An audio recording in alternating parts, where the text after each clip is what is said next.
The high stakes of next-generation missile warfare have officially reached an unpredictable flashpoint. Early this year, military tracking networks detected active deployments of the weapon known as the HQ-19 China missile shield, exposing a massive defensive shift across the Indo Pacific region. For years, Western military institutions perceived this specialized technology as an unproven theater asset, but its rapid introduction into active regiments has completely upended strategic planning.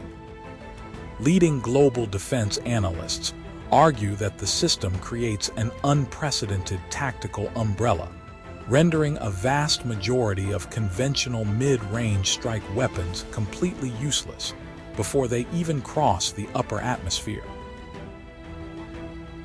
On paper, the true weight of this shift became visible when defense reports highlighted immense international interest in Beijing for layered interception networks. Western tracking data notes that this specialized architecture relies on a massive Type 610A radar network, with a reported detection range extending up to 4,000 kilometers, allowing regional operators to spot incoming targets long before they enter the terminal phase. Furthermore, tactical evaluation of its custom TAS 5380 transporter erector launcher vehicles reveals that it leverages a high inclination, nearly vertical cold launch mechanism, optimized specifically for rapid reaction times against maneuvering high-speed bodies. By deploying this specific network, regional forces are building a highly survivable layer capable of handling threats that would leave older architectures completely exposed and defenseless. Before we go on, do you believe this rapid rise of high-altitude defense systems will permanently deter regional conflict, or will it simply trigger a massive overproduction of cheaper offensive assets? Join the conversation by leaving your technical perspective below. Hit like and subscribe to stay updated on the next phase of this defense evolution. And tell me where you're watching from. Despite the immense strategic advantages projected onto this high-altitude defense system, severe engineering limits and harsh physical realities create a critical bottleneck. The primary operational vulnerability of this architecture centers on its specialized heavy transport vehicles. Unlike the American THAAD system, which actively carries 8 ready-to-fire interceptors, the custom transporter erector launcher vehicle for the HQ-19 is strictly limited to carrying a maximum of 6 missiles. This structural constraint is dictated by the extreme physical scale of its large 2-stage solid propellant rocket motors, designed to withstand forces up to 60 G during rapid ascension. This limited magazine capacity exposes a dangerous tactical vulnerability when facing a modern saturation attack.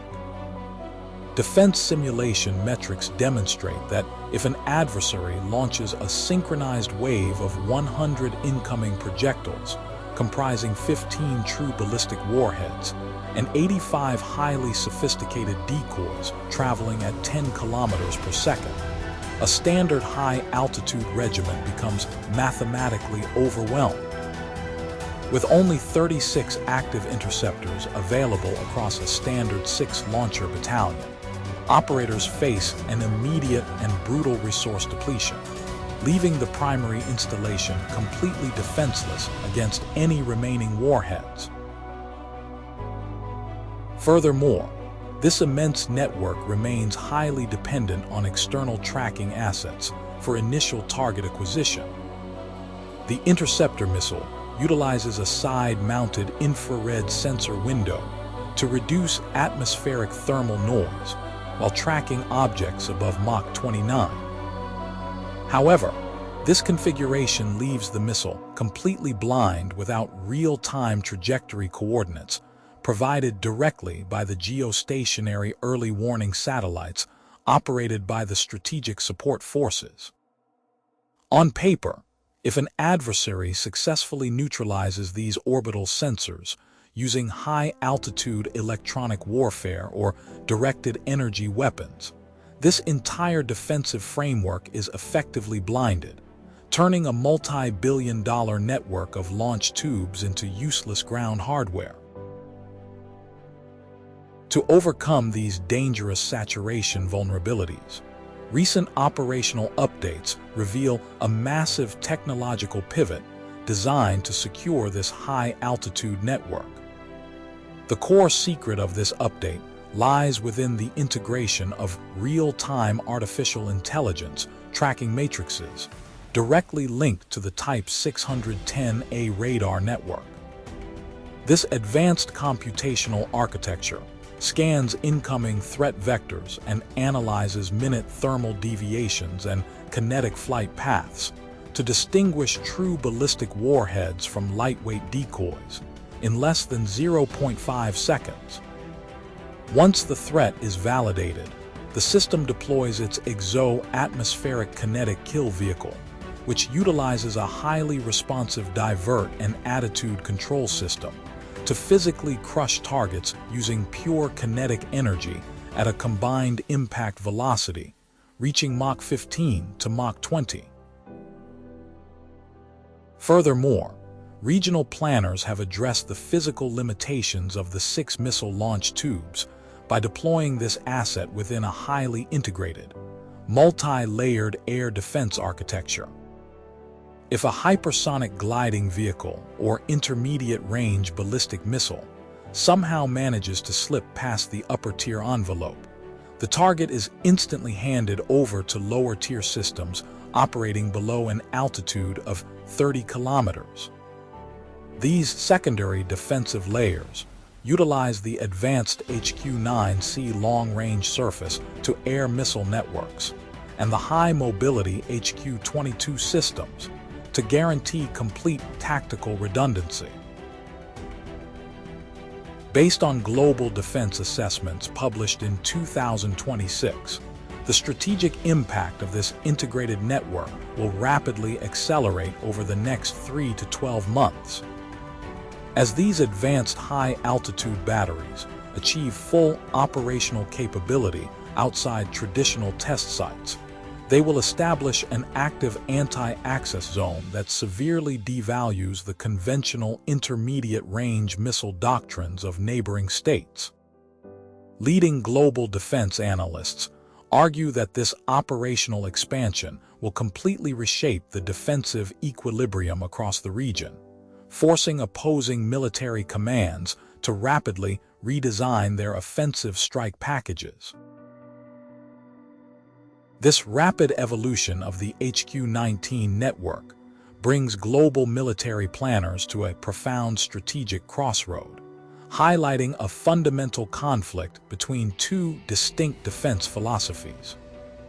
On one side stands the doctrine of high-volume offensive saturation, which relies on mass-producing low-cost ballistic assets, sophisticated decoys, and cheap, unmanned platforms to simply overwhelm an adversary. On the other side is the doctrine of high-technology defensive denial, exemplified by Beijing pouring billions of US dollars into complex networks like the HQ-19 and the Type 610A radar to achieve total upper atmosphere protection. The ultimate lesson of this 2026 defensive update is that control over the near-space domain will dictate the rules of engagement on the ground. However, this absolute reliance on ultra-expensive hit-to-kill kinetic vehicles means that even the most advanced shield faces a harsh economic reality if an opponent can sustain a continuous wave of cheaper weapons. While the integration of real-time artificial intelligence tracking and multi-layered backup support systems using the HQ-19 network has temporarily patched the physical vulnerabilities of the system, the long-term offense versus defense race remains completely unresolved. As these advanced high-altitude batteries continue to shift from specialized proving grounds into active regional deployments. They permanently alter the calculations of deterrence. If you were a strategic military planner facing this new reality, which doctrine would you invest your national defense budget into? Would you pour resources into thousands of low-cost offensive strike assets to exhaust your opponent?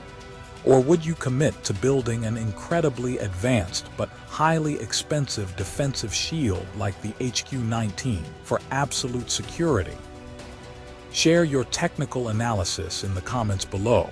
Hit the like button and subscribe to ensure you never miss the next deep dive into global defense technology.